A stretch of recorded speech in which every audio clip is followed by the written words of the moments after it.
মারহাবা বিকুম, সালামুন আলাইকুম। চার বিবাহ উৎসব, সূরা আন-নিসা আয়াত 1 থেকে 3। বিসমিল্লাহির রহমানির রহিম। ইয়া আইয়ুহান নাসু তাকু রাব্বাকুমুল্লাযী খালাকাকুম মিন নাফসিন ওয়াহিদাহ। ওহে মানব জাতি, আপনারা তাকে চিনুন যিনি আপনাদের রব, যিনি আপনাদেরকে সৃষ্টি করেছেন একটি নাফস থেকে। ওয়া খালাকা মিনহা যাওজাহা ওয়া বাসসা মিনহুমা রিজালান কাসীরা ওয়ান নিসা, এবং তিনি সেখান থেকে সৃষ্টি করেছেন বহু পুরুষ ও নারী। ওয়াত্তাকুল্লাহ আল্লাযী তাসাআলুনা বিহি ওয়াল আরহাম। তাকে চিনুন, আল্লাযী তাসাআলুনা বিহি, এর দ্বারা আপনাদের প্রশ্ন করা হবে, ওয়াল আরহাম, আপনাদের প্রতি কি কি রহম করা হয়েছে। ইন্নাল্লাহা কানা আলাইকুম রাকীবা, আর নিশ্চয় তিনি সেই আল্লাহ যিনি আপনাদের উপর রয়েছে পর্যবেক্ষণকারী।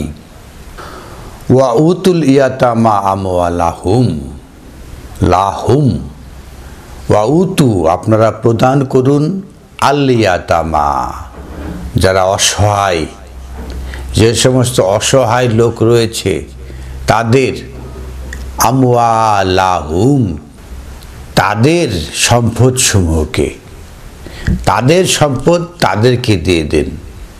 আমি এতিম ছিলাম, আমার সম্পদ আমাকে দেওয়া হচ্ছে না। এটাই যে এতিমদেরকে যারা অগ্রজ থাকে তারা পিছিয়ে পড়া লোকজনকে তাদের সম্পদ দেয় না। ওয়ালা তাতাবাদ্দালু আল খাবিসা বিল তাইয়্যিব, আর তারা বদল করে ফেলে তাদের সেই ভালো সম্পদের সাথে খারাপ সম্পদ। তাইয়্যিব মানে পবিত্র, পবিত্র সম্পদের খাবিসা অপবিত্র। তারা ভালো সম্পদের খারাপ সম্পদ বদল করে ফেলে। যারা পিছিয়ে থাকে তাদেরকে এই যে ভালো সম্পদটা না দিয়ে সমপরিমাণ খারাপ সম্পদ দিয়ে থাকে। অর্থাৎ এমন একটা জমি, যে জমির মূল্য বেশি, হয়তো জমির পরিমাণ 10 কাঠা, কিন্তু যে জমিতে কিছু হয় না, আবাদ কম হয়, এত জঙ্গল, এরকম জমিকে 10 কাঠায় দিয়ে গেল। তাহলে ভালো এবং মন্দকে সমভাবে দেখা হচ্ছে পরিমাণে, কিন্তু এর প্রোডাকশন ক্যাপাসিটি কিন্তু যেটা ভালো, তাইয়্যিব, যেটা ভালো, সেটা দেওয়া হয় না। এটা আমার দেশের কালচার। ওয়ালা তাকুলু আমওয়ালাহুম, আপনারা তাদের সম্পদকে গ্রাস করবেন না, খেয়ে ফেলবেন না।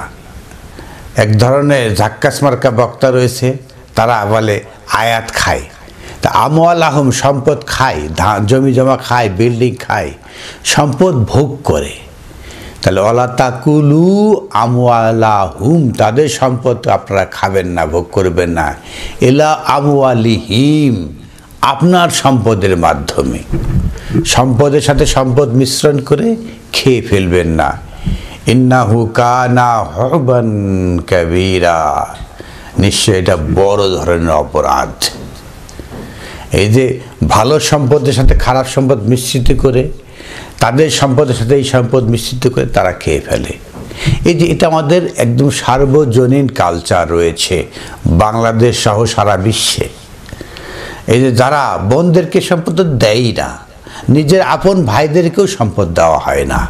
যারা বড়রা, যাদের হাতে ক্ষমতা, যারা অগ্রজভাবে আসছে, তারা তো বাপের সম্পদ দখল করে নিয়েছে। আমার একসময় আমার বাড়ি ছিল, আমার বাপের বাড়ি, কিন্তু সেখান থেকে আমাকে বিতরণ করা হয়েছে, রাতে ঘুমাতে দেওয়া হয় নাই। তো এরকম যে যারা বড় থাকে তারা বাপের সম্পদগুলোকে দখল করে নেয়, ছোটদেরকে, নেশা যারা থাকে, পিছিয়ে পড়া, তাদেরকে বঞ্চিত করে দেয়। কিভাবে? ভালো ভালোগুলো তারা নেয়, আর যেগুলো মানে পরিমাণে হয়তো সমমূল্য হতে পারে, তারপর সেগুলোকে দিয়ে দেয়, অথবা দেয়ই না। এইভাবে হয়ে থাকে। প্রেক্ষিত বলা হচ্ছে সম্পদের, এখানে কোনো বিবাহের কথা বলা হচ্ছে না। ঠাস করে অন্যদিকে নিয়ে যাবেন, এটা হবে না। তাহলে ওয়াইন খিফতুম, আর যদি আপনারা আশঙ্কা করেন, আপনারা আশঙ্কা করেন, আল্লাহ তুকসিতু ফিল ইয়াতামা, ইয়াতামদের প্রতি আপনি জাস্টিস করতে পারছেন না, কিসত করতে পারছেন না। ফানকিহু মা তাবা লাকুম মিনান নিসাই। ফানকিহু, নাকাহ শব্দটা রয়েছে, এই যে নেকাহ শব্দের অর্থ হলো বিবাহ করা, নেকাহ শব্দের অর্থ হলো কি? মিশ্রিত করা, মিশিয়ে নেওয়া। তাহলে ফানকিহু, তাদেরকে আপনারা অ্যাবজর্ব করে নিন। মা তাবা লাকুম, যেটা আপনাদের জন্য সামঞ্জস্যশীল হয়, যেটা আপনার জন্য ফিট হয়। মিনান নিসাই, এই পিছিয়ে পড়া জনগোষ্ঠীকে, যারা পিছিয়ে আছে, যারা অগ্রজ, আর যে সমস্ত বাচ্চারা হয়তো লেখাপড়া করছে তারা পিছিয়ে আছে, তারা আপনাদের সন্তানদেরকে যেভাবে আপনি লালন পালন করেন সেইভাবে অ্যাবজর্ব করে নিন। পিতামাতা এক জেনারেশন, আর সন্তান সন্ততি আরেক জেনারেশন, আর মাঝখানে ভাই বোন এক জেনারেশন। পিতামাতার যে জেনারেশন, সবাই তার সন্তানের জেনারেশনের সাথে একসাথে হতে পারে না। আবার সন্তান সন্ততির যে জেনারেশন, সেই জেনারেশনের সাথে পিতামাতা ওই জেনারেশনে পৌঁছতে পারে না, এই যে গ্যাপ রয়ে যায়। ভাই ব্রাদার মোটামুটি এক জেনারেশন হয়ে থাকে, এবং বড় ভাই দেখবেন ছোট ভাইকে, অথবা ছোট ভাই যদি চালাক হয় বা মেজো ভাই চালাক হয়, বড় ভাইকে বঞ্চিত করে থাকে। এখানে বলছে ওয়াইন খিফতুম আল্লাহ তুকসিতু ফিল ইয়াতামা। ইয়াতাম কারা? মিনান নিসা, যারা পিছিয়ে আছে তারাই হলো ইয়াতিম। ফানকিহু, আপনি তাদেরকে অ্যাবজর্ব করে নিন। আরবি ভাষায় একটা শব্দ খুবই প্রচলিত, সেটা হলো নেকাহ আল মাতারুল আর্থ। মাটি বৃষ্টিকে অ্যাবজর্ব করে নেয়। মাটি যেভাবে বৃষ্টিকে নিজেদের মধ্যে চুষে নেয়, সেইভাবে ফানকিহু, আপনার সন্তান সন্ততিকে আপনি যেভাবে অ্যাবজর্ব করে রাখেন, এইভাবে যারা পিছিয়ে পড়ে আছে তাদেরকে আপনার অ্যাবজর্ব করতে হবে। যে ও মা, আমার ছেলে, আমার সন্তান, আর ভাই ভাই ভাই ঠাই ঠাই, এটা প্রচলিত রয়েছে যে হুজ হুজ হিজ হিজ, যে যার তার তার, এটা নয়।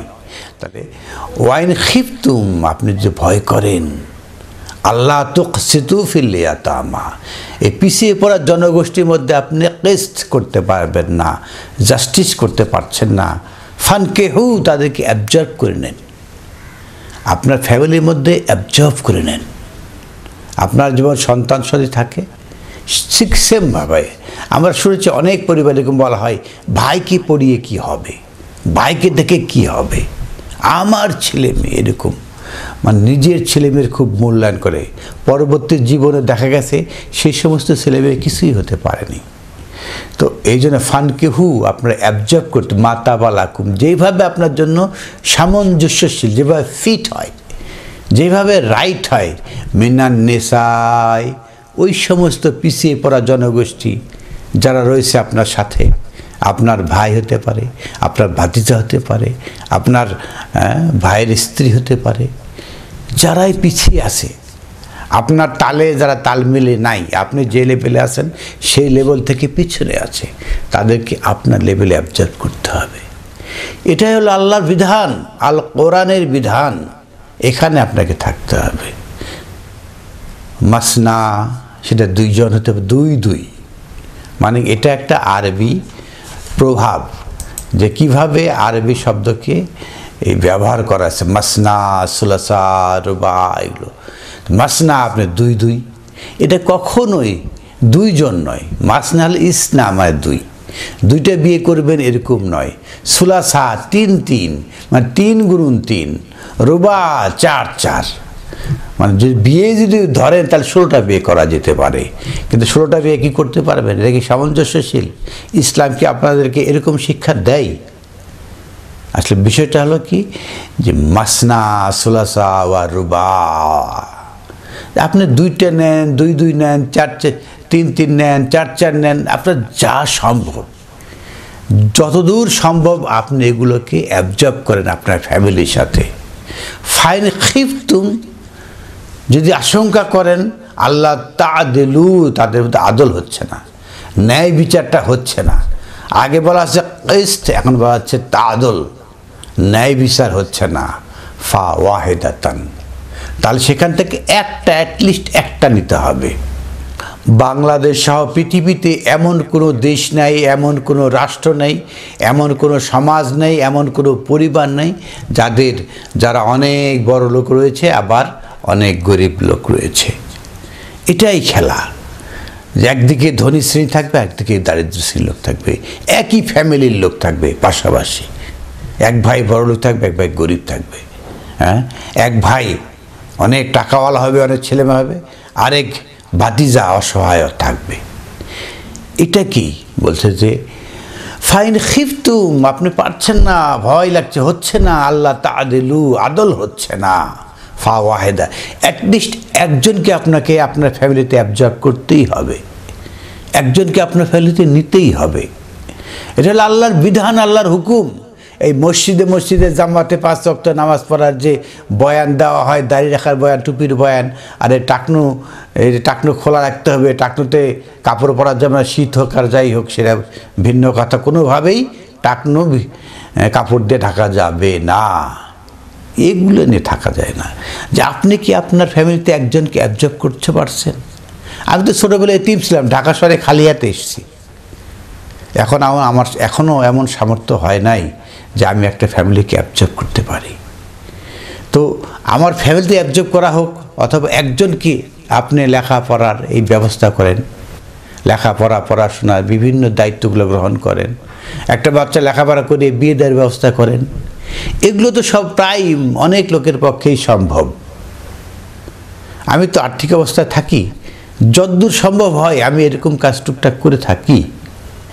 ফাইন খিফতুম আল্লাহ তাআদিলু, আদল কায়েম করতে হবে। খালি মুখে মুখে 5 ওয়াক্ত মসজিদে যে আদল কায়েম হয় না, আদল কায়েম করতে সমাজে, পরিবারে, আপনার নিকট আত্মীয়দের মধ্যে ফা ওয়াহিদা, একজন নিতেই হবে। যদি ওয়াহিদা না পান, আও মা মালাকাত আইমানুকুম, অথবা আপনি একজন মা মালাকাত আইমান, আপনার পরিবারের না, আপনার সম্পত্তির অধিকার নাই, অন্য কেউ একদম অসহায়, তাদেরকেও আপনার ফ্যামিলিতে অ্যাবজর্ব করতে হবে। এই 4টে বিয়ে করে একটা কুলুকুলু খেলার ব্যবস্থা আল কোরআনে বলা হয় নাই। আমাদের সমাজে 4টে বিয়ে করো, আর হুজুররা তো 4টে বিয়ে করেই থাকে, সে কাজের মেয়ে হোক আর যাই হোক, মানে 4টে মেয়ে করে থাকে। আপনি বিয়ে করেন, আল কোরআন তো একটা বিয়ের বেশি, 2টা বিয়ের কথা কোরআনে আমি পাই নাই, হয়তো থাকতে পারে, কিন্তু সেটা যদি হতেও পারে তাহলে দাসী বা সেরকম মা মালাকাত আইমান অথবা অসহায় নারী, এটা হতে পারে। কিন্তু এখানে সেই বিষয়টা বলা হচ্ছে না। এখানে সম্পদের বন্টন নীতি, বিশ্বব্যাপী সম্পদের বন্টন নীতি কী হবে সেটাই বলা হচ্ছে। আগে প্রথমে বলা ইয়া আইয়ুহান্নাস, ওহে বিশ্ববাসী, আত্তাকু রাব্বাকুম, আপনি রবকে চিনেন, আল্লাযী খালাকাকুম মিন নাফসিন ওয়াহিদা, সবাই এক পরিবারের লোক, ওয়া খালাকা মিনহা যাওজাহা ওয়া বাসসা মিনহা রিজালান কাসীরা ওয়ান নিসা, সেই একটা থেকে আমরা সবাই এক পরিবারের লোক। এটাকেই বুঝতে হবে। সেই প্রেক্ষিতে এখানে এসে বলা হচ্ছে যে আপনি যাই করেন না করেন, অ্যাটলিস্ট আল্লাহ তাআদিলু ফা ওয়াহিদাতান, একজনকে হলেও আপনাকে অ্যাবজর্ব করতে হবে, পিছিয়ে পড়া মানুষদেরকে। আও মা মালাকাত আইমানুকুম, অথবা মা মালাকাত আইমান থেকে হলেও একজনকে অ্যাবজর্ব করতে হয়। আর বিকল্প আর নেই, হয় অ্যাটলিস্ট একজন, সেটা আপনার পরিবার পরিজন থেকে হতে পারে, আপনার আত্মীয় স্বজন থেকে হতে পারে, অথবা অন্য পরিবারের পরিজন থেকে, মা মালাকাত আইমান সেখান থেকে হতে পারে। এটাই হলো আল কোরআনের বিধান। এটাকে আপনাকে বাস্তবায়ন করতে হবে। যদি বাংলাদেশে সকল মানুষ, সকল পরিবার যদি এইভাবে একজন পরিবারকে যদি অ্যাবজর্ব করে নিত, তাহলে তো দারিদ্র্য সীমা থাকে না। এদেশে এখনও 4,47,00,000 লোক দারিদ্র্য সীমার মধ্যে বসবাস করে। কেন? এখানে এত জোয়ার এসেছে, এত ইসলাম বলা হচ্ছে, আল কোরআনে কথা বলা হচ্ছে না। কথায় বলা হচ্ছে আল কোরআনের আলো ঘরে ঘরে জালো, আর আল কোরআন জানেও না, আল কোরআন মানেও না। আল কোরআনের আলো কোথায় পেয়েছে? আলো তো শিখেই নাই। শিখেছে রাজনীতি, শিখেছে রাজনীতি করার জন্য এই সমস্ত স্লোগান দেওয়া হয়। কোরআন থেকে বলা হয় না, কোরআন থেকে মানা হয় না, কোরআন মানতে চায় না। কোরআনকে কি করেছে তারা? প্রত্যাখ্যান করেছে। জালিকা আদনা আল্লাহ তাউলু, এটাই নিকটতম। তাউলু মানে জুলুম থেকে সর্বোচ্চ আদলের এটাই নিকটতম, মানে এটাই যে সর্বোচ্চ জাস্টিস তা বলা হচ্ছে না। আপনি পরিবারে একজনকে অ্যাবজর্ব করবেন, এটাই হলো আদলের নিকটতম। তো আসুন আমরা মহাবিশ্বকর গ্রন্থ মেনে যাদের সম্ভব তারা অ্যাটলিস্ট একটা পিছিয়ে থাকা শিশুকে তাদের পড়ার খরচ, লেখাপড়ার খরচ, বিয়ের খরচ বহন করি। সমাজের আর্থিক বৈষম্যটা দূর করি। এই বৈষম্য দূরীকরণ বলে স্লোগান তোলা হচ্ছে, কিন্তু বৈষম্য দূরীকরণ হচ্ছে না। বৈষম্য দূরীকরণের প্রক্রিয়াই জানা যাচ্ছে না কীভাবে বৈষম্য দূরীকরণ হয়। যে এই পিছিয়ে পড়া জনগোষ্ঠীকে তুলে নেওয়া, এটাই বৈষম্য দূরীকরণ। আলহামদুলিল্লাহি রব্বিল আলামিন।